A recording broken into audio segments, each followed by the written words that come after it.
Hello, welcome back to my new study blog. तो इस blog की शुरुआत कर रहा हूँ मैं रात के 10 बजे से। और ये ब्लॉग होगा मेरा फुल नाइट स्टडी ब्लॉग। मतलब अभी 10 बजे से मैं पढ़ाई करूँगा 4 या फिर 5 बजे तक, जितना मेरे से हो पाएगा। और मैं नाइट स्टडी ब्लॉग अब इसलिए बना रहा हूँ क्योंकि हिमाचल में अभी मानसून चल रहा है। और हिमाचल में इतनी लगातार बारिश हो रही है। और जब मेरा टाइम टेबल था कि उसके हिसाब से मेरे को रोज़ सवेरे जल्दी उठना था, तो आजकल इतना मौसम ख़राब होता है और हिमाचल में इतनी ठंड हो गई है कि सवेरे बिस्तर से उठने का मन ही नहीं करता, इतनी ठंड होती है। तो जिसकी वजह से मैं आज का रोज़ 7 8 या फिर 9 बजे उठ रहा हूँ। और मैं ना तब अपने कोई स्टडी ब्लॉग बना पाता हूँ, ना मैं इतनी स्टडी कर पा रहा हूँ उसकी वजह से। तो जैसे ही मैं 9 8 9 बजे उठता हूँ तो उसके बाद मेरे को डायरेक्ट क्लास लगानी होती है। और उसके बाद केमिस्ट्री क्लास, तब उसके नोट्स डीपीपी वगैरह, और तब बायो पढ़नी होती है। और तब ऐसे ऐसे मेरा दिन निकल जाता है और मैं रात को जल्दी सो जाता हूँ कि मैं सवेरे जल्दी उठ जाऊँगा इसके उससे, और मैं तब सवेरे जल्दी फिर भी नहीं उठ पाता हूँ। और इससे मेरा जो सोने वाला टाइम पीरियड है वो कुछ ज़्यादा ही बढ़ गया है। वो कम से कम 10 या फिर 9 10 घंटे का हो गया है। तो जिसको मेरे को अब कम करना है। तो अब मैंने बहुत ट्राई किया 6 7 दिन से कि मैं रोज़ सवेरे जल्दी उठ पाऊँगा। पर वो अलार्म बजता है और मैं बंद करके फिर से सो जाता हूँ, और जब मैं उठता हूँ तो 9 10 बज रहे होते हैं। तो मैंने ये सोचा है कि अब जब तक मानसून है और जब तक ऐसी बारिश होती रहेगी, तो अब मैं नाइट स्टडी करूँगा ताकि मैं 3 4 बजे आराम से पढ़ के सोऊं। और तब चाहे मैं सुबह 9 10 बजे उठूँ तो तब मेरे को कम से कम ऐसा होगा कि मैंने नई रात को पढ़ा है। तो इसलिए अब मैं नाइट स्टडी करूँगा। और ये ब्लॉग मेरा पूरा नाइट स्टडी वाला होगा, मतलब कि मैं अभी 10 बजे से 4 5 बजे तक पढ़ूँगा और इतना ही होगा। और मैं अब रोज़ जितना, जब तक मानसून होगा तब तक मैं यही ब्लॉग बनाऊँगा। तो अभी मैं सब स्टार्ट करता हूँ अपने फिज़िक्स से।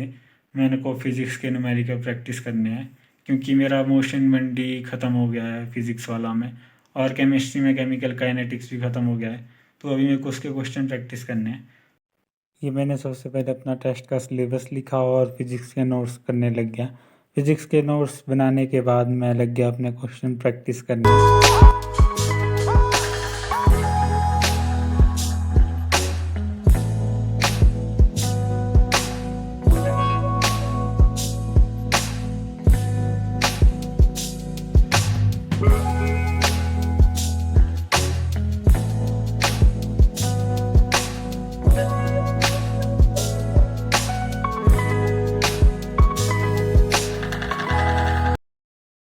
Good morning. तो मैं शाम को 2 बजे तक पढ़ पाया क्योंकि उसके बाद लाइट चली गई थी। तो मैंने सोचा कि मेरा जो ब्लॉग था कि मैंने 4 5 बजे तक पढ़ना है वो तो कंप्लीट हुआ नहीं। तो मैंने सोचा अब मैं इस ब्लॉग को कंटिन्यू करता हूँ। तो अभी फ़िलहाल 11 बज रहे हैं और अभी मैं देखूँगा फिज़िक्स की क्लास। और उसके बाद मैं वही, मतलब केमिस्ट्री क्लास और क्वेश्चन प्रैक्टिस वगैरह करूँगा। और बायो भी पढ़ूँगा। और मेरा जो टेस्ट है मैं उसके लिए प्रिपेयर करूँगा।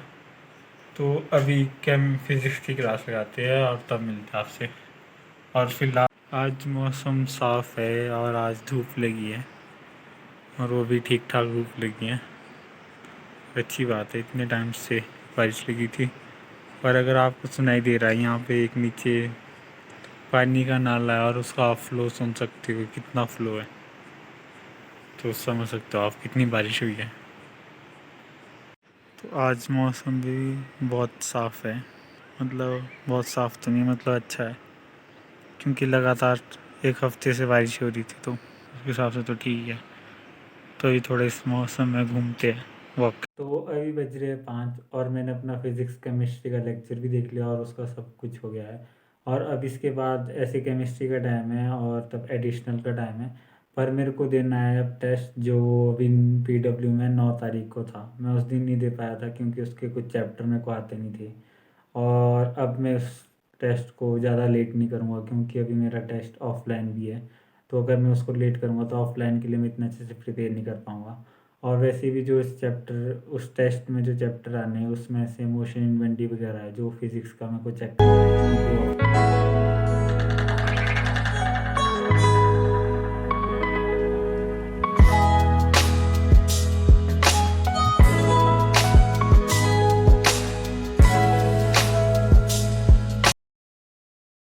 तो अभी बज रहे हैं 7 और मैंने अपना टेस्ट दे दिया है। और आप सोच रहे होगे कि 2 घंटे में कैसे टेस्ट ख़त्म कर लिया, क्योंकि जो मैंने टेस्ट दिया है उसमें एक तो जो केमिस्ट्री का चैप्टर था वही पूरे टेस्ट में था, तो मैंने आधा सही दिया क्योंकि मेरे को आधा ही आता था। और बायो के छोटे क्वेश्चन थे, ज़्यादा बड़ी थ्योरी वाले क्वेश्चन नहीं थे। हाँ, और फिज़िक्स थोड़ी लेंथी थी। तो मैंने सबमिट किया और मेरे को लगा कि उसका रिज़ल्ट लेट आएगा, तो मैं आपको बाद में बताऊंगा, मतलब कल तक आया। पर उसका रिज़ल्ट अभी आ गया और जैसे ही मैंने सबमिट किया उसका रिज़ल्ट आ गया था। तो मेरा जो स्कोर है वो है मेरा 529। और ये थोड़ा कम है, मतलब एक तो इस मैंने अच्छे से प्रिपेयर नहीं किया था। और मेरे बायो का एक चैप्टर जो मेरे को पता नहीं था, जो एनिमल टिश्यू वाला था, जो वो आना था वो मेरे को पता नहीं था कि वो भी आ रहा है। और कुछ इसमें कुछ एरर था, क्योंकि एरर मतलब कि जो मैंने टेस्ट का सिलेबस देखा उसमें पहले यूनिट डायमेंशन और एरर था, मोशन इन 1D नहीं था। पर हमारे सर ने बोला था कि मोशन इन 1D आएगा। तो मैंने वो टेस्ट दिया, उसमें मोशन इन 1D के क्वेश्चन थे पर एरर का कोई भी क्वेश्चन नहीं था, यूनिट डायमेंशन के क्वेश्चन थे, जो कि थोड़े मेरे वो भी गलत हुए। और बाकी केमिस्ट्री मैंने छोड़ दी थी क्योंकि मेरे को नहीं था कि मेरे को नेगेटिव करना है। और जो क्या बोलते, बायो थी, बायो के भी थोड़े गलत हुए पर मैक्सिमम आई गई थी बायो। और थोड़े वो जो मेरे को चैप्टर था वो वाला वो नहीं किया था, तो उसकी वजह से थोड़े कम हुआ है। तो ये था मेरा ये स्कोर। और अभी मेरे हिसाब से ये बहुत अच्छा स्कोर है, क्योंकि फर्स्ट टेस्ट ऐसे तो मैंने 600 से ऊपर सोचा था कि मेरे इतने मार्क्स आने चाहिए। पर मैंने तब वो मेरा टेस्ट लेट हो जाता और मेरा ऑफलाइन टेस्ट भी होना है जो मैंने आपको बताया, तो मेरे को अगर मैं इसको लेट करता तो मेरा ऑफलाइन टेस्ट के लिए मैं ढंग से प्रिपेयर नहीं कर पाता। तो इसलिए मैंने अभी दे दिया टेस्ट। और बढ़िया है क्योंकि मोस्टली इन्वेंटी उधर ऑफलाइन में भी आना है, तो उसकी प्रैक्टिस होगी है मेरी। तो यही था कि मेरा स्कोर 529 है। और मैं आपको स्क्रीनशॉट दिखा दूंगा। मैं आपको ऐसे भी दिखा देता, पर मेरे पास दूसरा फ़ोन नहीं है जिसमें मैं आपको दिखाऊं, तो जो ब्लॉग वगैरह करना होता है शूट वो इससे करना होता है। तो आपको मैं स्क्रीनशॉट शेयर कर दूंगा।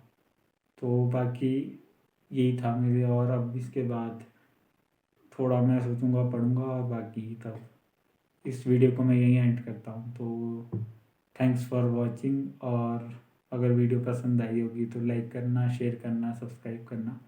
और बस सब्सक्राइब कर दो। बाकी थैंक्स फॉर वॉचिंग।